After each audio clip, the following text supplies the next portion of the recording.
dalam kajian ilmu di Masjid Darussalam tercinta, di Masjid Darussalam Demak tercinta. Salawat serta salam selalu kita aturkan kepada junjungan kita Nabiullah Nabi Muhammad SAW, junjungan kita, tauladan kita. Semoga kita senantiasa diakui sebagai umatnya dan bersanding dengan beliau di surga Allah. Amin Allahumma amin. Ibu-ibu yang saya hormati, telah hadir bersama kita Ustazah Bunda Nur Junaidah yang akan menjelaskan apa toh keistimewaan bulan Rajab. Apakah ada puasa khususnya, sholat khususnya, dan amalan apa yang seharusnya kita lakukan yang berdasarkan sunnah Rasulullah. Baik, mari kita awali bersama kajian ilmu pada sore hari ini dengan bacaan basmalah. Bismillahirrahmanirrahim. Acara selanjutnya akan kita dengarkan bersama tausiah dari Ustazah Bunda Nur Junaidah. Kepada Bunda, dipersilakan Bunda. Assalamualaikum.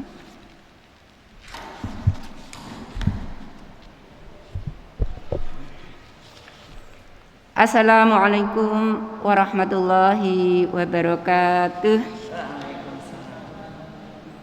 Alhamdulillahirabbil alamin. Innal hamdalillah nahmaduhu wa nasta'inuhu wa nastaghfiruh wa na'udzu billahi min syururi anfusina wa min sayyiati a'malina.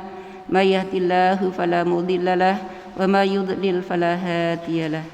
Asyhadu alla ilaha illallah wahdahu la syarikalah wa asyhadu anna Muhammadan abduhu wa rasuluhu la nabiyya ba'dah.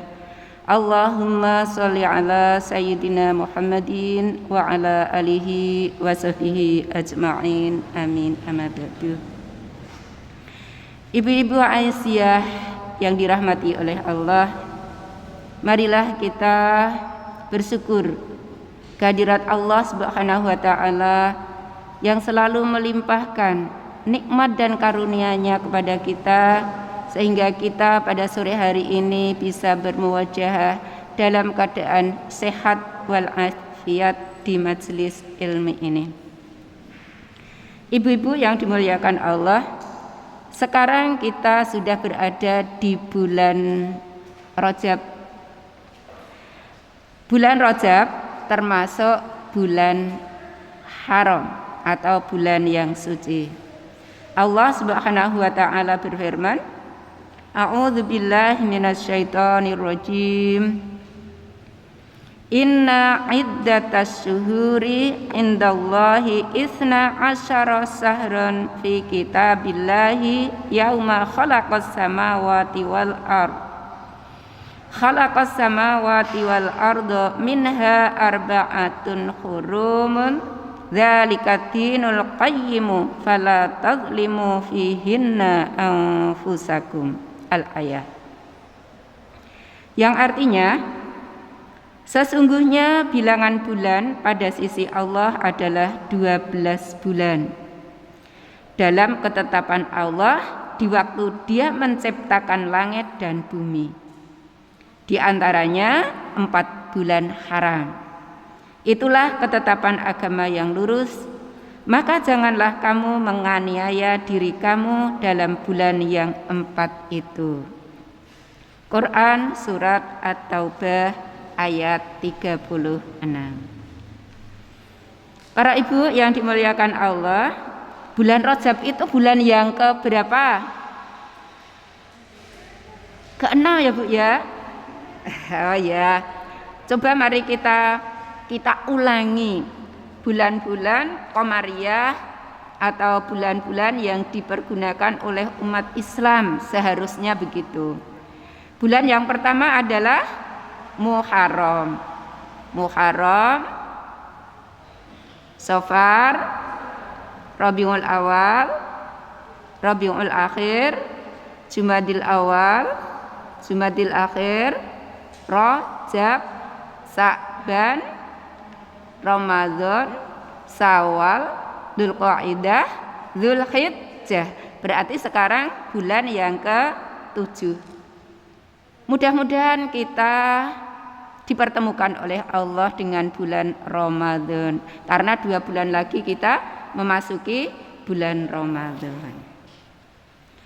Para ibu, Allah sudah menjelaskan bahwa bilangan bulan di sisi Allah ada 12 dalam 1 tahun. Nah, dalam 1 tahun itu ada 4 bulan haram atau bulan yang suci. Keterangan tentang bulan yang suci itu apa saja dijelaskan oleh Rasulullah Nabi Muhammad sallallahu alaihi wasallam dalam sabdanya yang terdapat di dalam hadis Bukhari dan Muslim. Ibu-ibu bisa membaca itu yang di bawah ya Bu ya. Az-zamanu qad istadara ka hayatihi yauma khalaqas samawati wal ard. As-sanatu 12 sahron minha arba'atun hurum. Salasatum mutawaliyatun Dzulqa'dah wa Dzulhijjah wal Muharram wa Rajabu mudarral ladzi baina Jumada wa Sa'ban. Setahun berputar sebagaimana keadaannya sejak Allah menciptakan langit dan bumi. 1 tahun itu ada 12 bulan. Di antaranya ada 4 bulan haram atau bulan suci. 3 bulannya berturut-turut yaitu Dzulqa'dah, Dzulhijjah, dan Muharram. 1 bulan lagi adalah Rajab Mudhar yang terletak pada Jumadal Akhir atau Jumadil Akhir dan Sa'ban. Jadi antara Jumadil Akhir nek wong Jawa ngaten nggih dan Sa'ban itu adalah bulan Rajab yang sekarang ini kita sedang berada di bulan Rajab. Ibu-ibu mungkin menerima WA dari berbagai grup yang isinya mengenai ibadah apa saja yang terdapat di bulan Rajab. Menerima atau tidak, Bu? Menerima. Oh, menerima ya. Ada yang katanya di puasa di tanggal 1 Rajab pahalanya sekian. Saya juga bingung itu. Bagaimana tasarnya? Iya. Para ibu, tentang pahala sekian ketika seorang muslim berpuasa tanggal 1 pahalanya sekian, tanggal 2 Rajab pahalanya sekian, tanggal 3 Rajab pahalanya sekian, tanggal 1 sampai 3 Rajab pahalanya sekian. Itu apa ada dasarnya? Kemudian ada mengkhususkan kalau malam Jumat malam Jumat di bulan Rajab salat tahajud, membaca surat ini. Ada lagi salat ghaib dan lain sebagainya. Itu tidak ada tuntunan yang sahih. Jadi itu misalnya menggunakan hadisnya palsu. Itu menurut para peneliti hadisnya palsu. Jadi para ibu, boleh enggak kalau kita berpuasa? Boleh. Berpuasa boleh, tapi yang tidak boleh menyandarkan dengan hadis palsu. Tapi kalau kita memperbanyak puasa di bulan-bulan haram, itu diperbolehkan.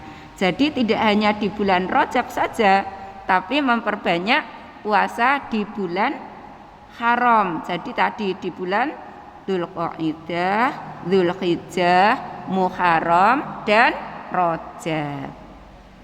Kemudian kita nanti masuk ke bulan Sa'ban. Itu juga dicontohkan oleh Nabi untuk memperbanyak puasa. Sehingga kita masuk pada bulan Ramadan sudah terbiasa berpuasa. Lah kalau sholat malam pada malam Jumat itu boleh enggak? Boleh. Yang tidak boleh menyandarkan pada hadis yang palsu. Dan mengapa kok hanya malam Jumat saja?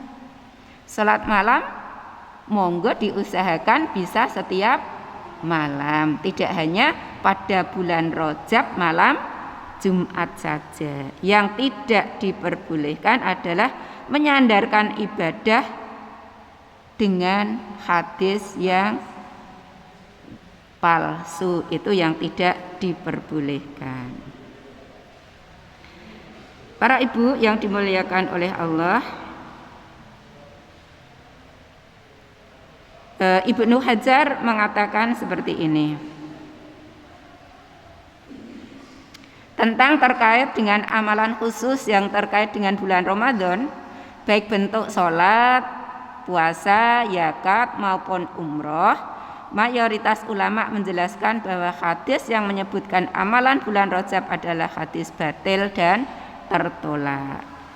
Ibnu Hajar mengatakan yang artinya tidak terdapat riwayat yang sahih bisa untuk dijadikan dalil tentang keutamaan bulan Rajab, baik bentuknya puasa sebulan penuh atau puasa di tanggal tertentu bulan Rajab atau sholat tahajud di malam tertentu.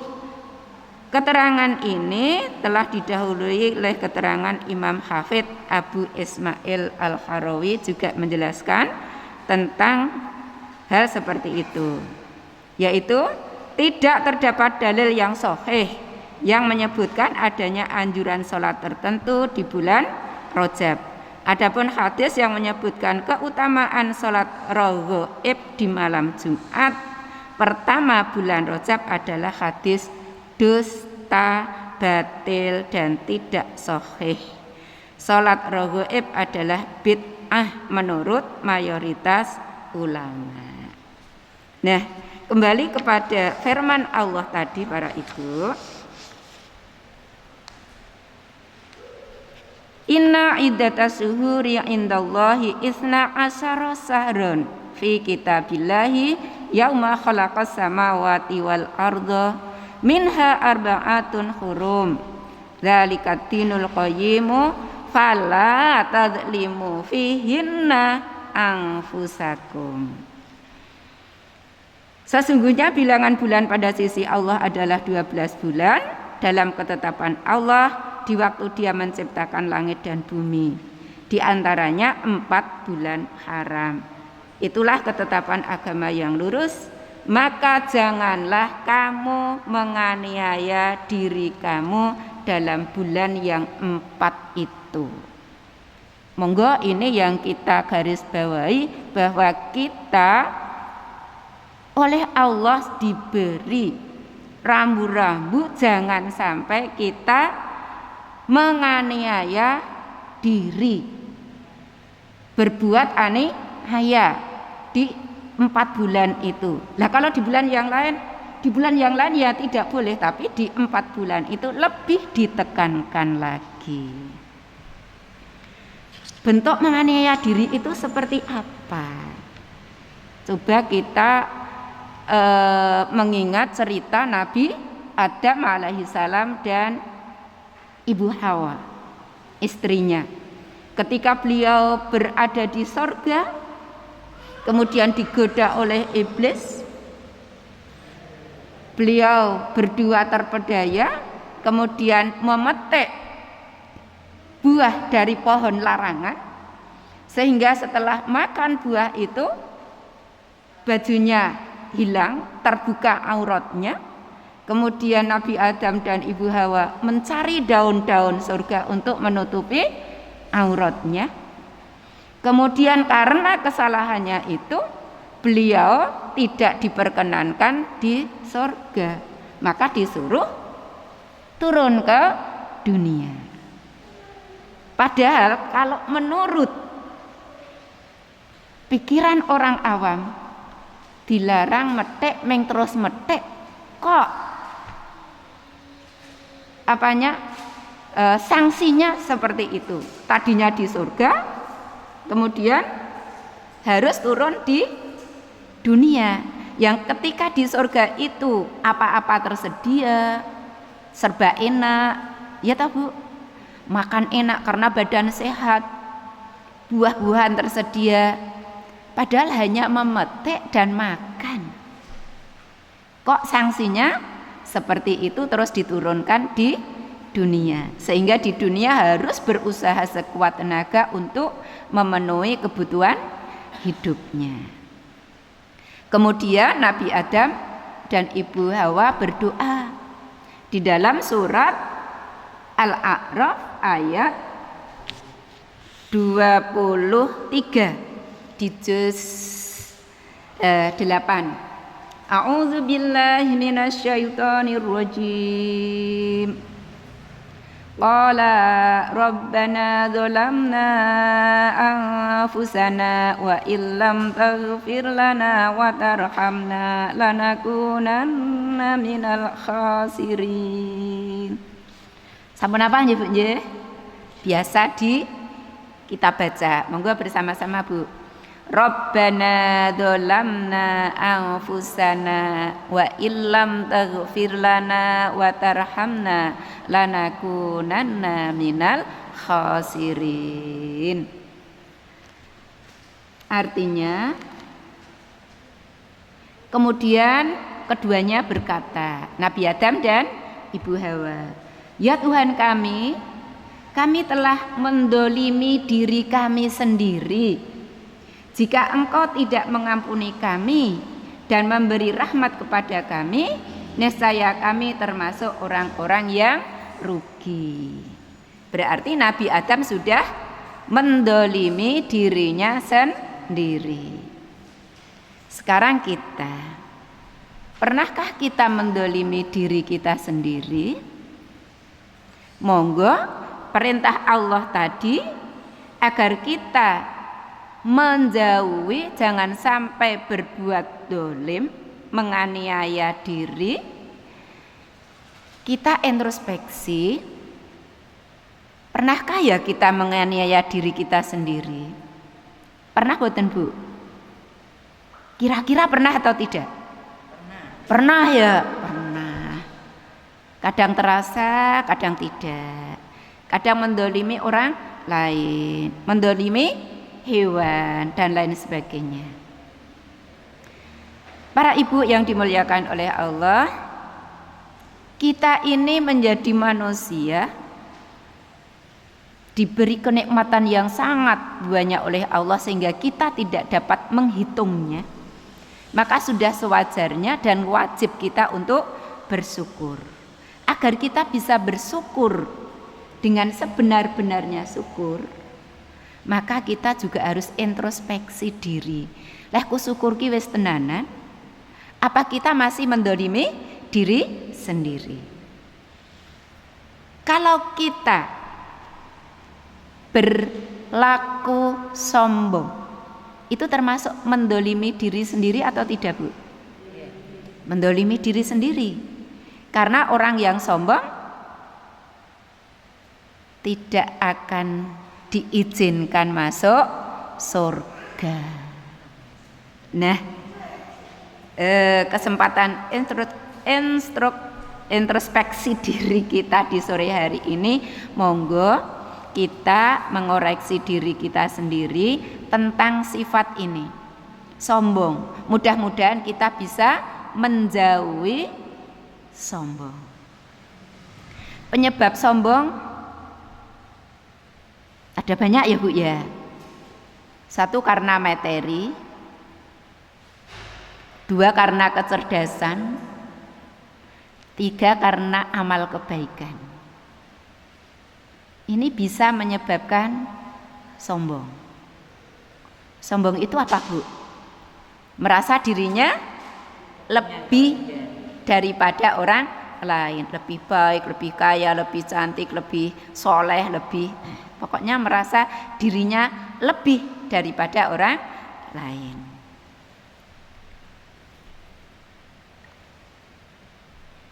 Kira-kira pernah enggak ya Bu ya?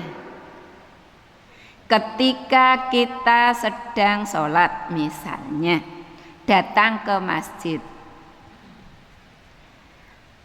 sudah datang duluan, kemudian menanti waktu iqomah, kemudian datang orang-orang yang lain begitu nggih.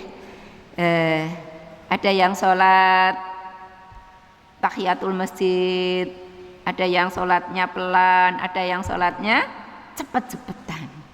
Kalau dalam hati merasa wong kuwi lho salate cepete, merasa dirinya lebih daripada orang itu, berarti itu ada bibit-bibit atau benih-benih sombong. Itu yang bahaya karena sering tidak terasa. Tapi kalau sombong masalah materi mudah ditandai, mudah dideteksi. Kelihatan. Langsung kelihatan. Langsung merasa. Wah, bajuku lebih baik dari itu. Mobilku, ranti mobil. Lah. Dan lain sebagainya. Kebagusan, kecantikan, cepet kita mudah dideteksi. Kekayaan mudah ditandai. Kemudian tadi ya, yang termasuk penyebab sombong yang dari materi itu misalnya kekayaan, jabatan, kemudian kebagusan, kecantikan.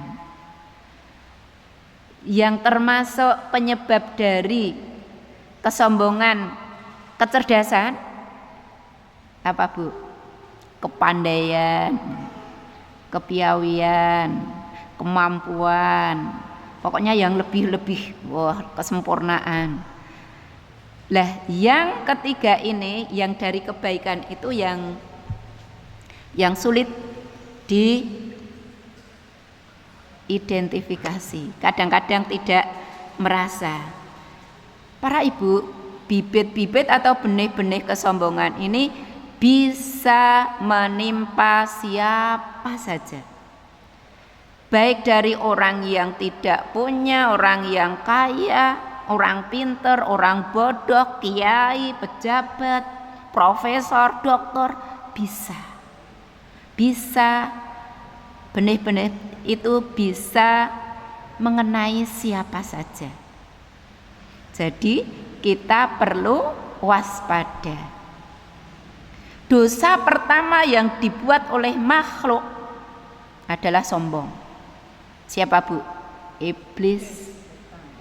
Ketika diperintahkan oleh Allah untuk sujud kepada Adam, menolak karena dia merasa lebih baik daripada Adam. Sombong. Karena sombong maka iblis diusir dari surga dan dilaknat. Jadi dosa pertama yang dibuat oleh makhluk adalah sombong. Dosa yang dilaknat oleh Allah pertama kali adalah sombong. Dan sombong menghalangi manusia untuk masuk ke surga. Na'udzubillahi min dzalik.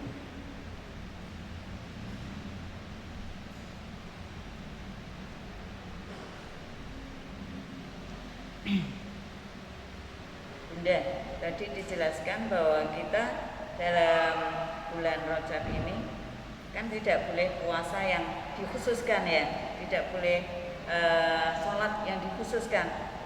Terus amalan apa yang seharusnya kita lakukan di bulan Rajab ini? Oh ya, hendaknya kita tadi jangan berbuat aniaya. Berarti berbuat aniaya di bulan-bulan haram atau berbuat dosa di bulan haram ini dosanya dilipat gandakan, dan berbuat baik di bulan haram ini pahalanya juga dilipatkan, ditambah. Jadi yang perlu kita lakukan di bulan-bulan haram adalah memperbanyak amal soleh dan meninggalkan perbuatan maksiat. Amal soleh bentuknya macam-macam. Meningkatkan puasa, memperbanyak puasa, meningkatkan atau memperbanyak sedekah, menolong orang. Lah, alhamdulillah ini ibu-ibu Aisyah ada yang bekerja sama dengan Layesmu menolong saudara-saudara kita yang sedang tertimpa musibah banjir, musibah apa saja yang perlu ditolong. Semangat ibu-ibu, mudah-mudahan bantuan ibu berupa tenaga, harta, doa diterima oleh Allah Subhanahu wa ta'ala. Amin. Sombong adalah penyakit hati yang sering menghinggapi kita semua ya Bu ya. Siapa saja, statusnya apa, bisa terkena. Tadi ada 3 tingkatan ya Bu ya. Tingkat pertama karena faktor materi, merasa lebih kaya, lebih berkuasa, lebih tinggi jabatannya, lebih rupawan, lebih terhormat daripada orang lain. Level kedua karena faktor kecerdasan, yaitu lebih rajin, wah aku lebih pinter, aku lebih kompeten, aku lebih berpengalaman, aku lebih berwawasan luas dibandingkan dengan orang lain. Merasa seperti itu adalah sombong. Tingkat yang ketiga, ini yang tadi sudah saya matur, yang sulit dideteksi karena menganggap dirinya lebih bermoral. Merasa, aku wes lebih bermoral. Aku pemurah, aku wis pemurah. Kalau misalnya ibu-ibu infak, kemudian ditulis di papan pengumuman, infak ibu 10 juta, yang lainnya 1.500.000, 200.000. Kemudian di dalam hati merasa, wah aku akeh dewe. Misalnya seperti itu. Itu harus diwaspadai. Jangan-jangan itu nanti mendorong kita untuk sombong, karena itu benih-benih. Maka harus istighfar, astagfirullahaladzim. Bersyukur, ya Allah, terima kasih ya Allah, aku bisa mengeluarkan 10 juta dengan ringan. Itu karena rahmatmu, karena nikmatmu. Kalau tidak karena nikmatmu, pasti aku awal mengeluarkan seperti itu. Jadi bersyukur dan mohon bimbingan kepada Allah agar selalu lurus ikhlas, hanya mencari ridho Allah. Karena setan itu memang pinter banget ya Bu ya, untuk menggelincirkan manusia. Misalnya lagi, ibu-ibu lebih entengan membantu tetangga. Wes pokoknya wentengan, bantu harta, bantu tenaga, bantu apa saja wentengan. Tapi pada suatu saat ada yang memuji, panjenengan ki lho Bu, hebat kok. Wes neng ngopo wae ono. Misalnya ya, jenengan ki jan hebat. Kemudian merasa di dalam hatinya, yo aku ki hebat. Aku ki neng kampung ki yo pokoknya. Itu harus diwaspadai kalau ada perasaan seperti itu, karena itu benih-benih bisa satu ria, sum'ah, yang akhirnya nanti sombong, takabur. Na'udzubillahi min dzalik. Itulah ibu-ibu yang mungkin sulit dideteksi benih-benih sombong karena amal kebaikan kita. Untuk itu, para ibu, yang perlu semakin kita tingkatkan adalah rasa syukur kita kepada Allah atas semua karunia, ibu-ibu sampai di pengajian ini juga karena karunia Allah, karena nikmat Allah, diberi nikmat sehat, diberi nikmat sempat, diberi nikmat taufik, hidayah, kemauan untuk melangkahkan kaki menuju majelis ilmu ini. Para ibu yang dimuliakan Allah, yang perlu kita lakukan di bulan Rajab ini antara lain tadi ya Bu ya, jangan melakukan dolim, tingkatkan amal soleh, kemudian kita gunakan untuk introspeksi. Sudah syukurkah kita? Masih adakah sifat-sifat yang tercela yang ada pada kita? Benih-benih sombong ada atau tidak? Ria, sum'ah, dan sifat-sifat yang tercela masih ada atau tidak? Kalau masih ada, kita berhati-hati dan mohon kepada Allah agar dihindarkan dari sifat-sifat yang tercela. Itu yang bisa saya sampaikan pada sore hari ini. Mudah-mudahan kita bisa melaksanakan ibadah kepada Allah dengan ikhlas, dengan baik, sesuai dengan tuntunan Rasulullah Shallallahu Alaihi Wasallam. Jadi di bulan Rajab ini tidak ada tuntunan khusus untuk puasa khusus, sholat khusus, dan lain sebagainya. Apabila ada kesalahan, saya mohon maaf yang sebesar-besarnya. Wabillahi taufiq wal hidayah. Assalamualaikum warahmatullahi wabarakatuh. Alhamdulillah pada kesempatan kali ini tadi sudah dijelaskan panjang lebar oleh Bunda Nur Junaidah tentang apa saja yang harus kita lakukan di bulan Rajab. Tadi disebutkan ada jangan berbuat aniaya, jauhi sifat-sifat ria, memperbanyak amal ibadah, tingkatkan rasa syukur dan introspeksi diri. Baik, alhamdulillah sampun sedaya nggih, sampun sedaya paham nggih. Alhamdulillah. Baik, Bunda, ditutup dengan doa Bunda supaya majelis ilmu ini tambah barokah, dan tambah diridai oleh Allah.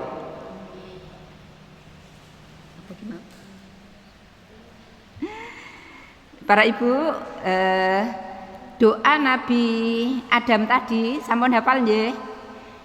Kemudian doa Nabi Yunus. Ingat Nabi Yunus ya Bu ya?